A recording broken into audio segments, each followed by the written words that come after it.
The FIFA World Cup began in 1930 and the very first World Cup was nowhere near as big as it is today. The first FIFA World Cup kicked off on July 13, 1930 in Uruguay. At that time, air travel was not common, and because of the long sea journey, many European teams were not willing to travel. As a result, only 13 teams participated, including 7 from South America, 4 from Europe, and 2 from North America. Uruguay was awarded the hosting rights because it had won the Olympic football gold medals in 1924 and 1928, and the country was also celebrating 100 years of its independence. For the tournament, Uruguay built the magnificent Estadio Centenario Stadium, which is still considered one of the great symbols of football history. The first match of the World Cup was played on July 13, 1930, and interestingly, 2 matches were played on the same day Francis Lucien Laurent scored the first goal in World Cup history. Throughout the tournament, a total of 18 matches were played and 70 goals were scored, averaging about 3.9 goals per match. Football in that era was played much more aggressively than it is today. Argentina's Guillermo Stabile won the Golden Boot by scoring 8 goals in just 4 matches.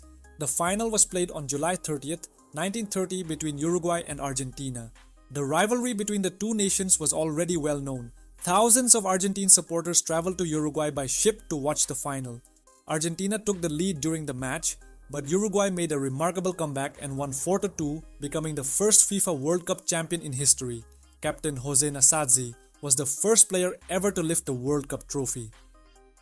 One fascinating fact is that there was a disagreement between the two teams about which ball should be used in the final. The solution was that Argentina's ball would be used in the first half and Uruguay's ball in the second half. Argentina was ahead at halftime, but Uruguay scored 3 goals in the second half to turn the game around. At that time, detailed official figures for FIFA's revenue and the tournament's total cost were not available. However, the Uruguayan government made a major investment in the tournament and even covered travel and accommodation expenses for several participating teams. Approximately 590,000 spectators attended matches throughout the tournament. No one could have imagined that this small competition, which began in 1930, would one day become the biggest sporting event in the world, watched by billions of people. And that was the 1930 FIFA World Cup, the first World Cup, the first champion, the first goal, and the beginning of a new chapter in football history.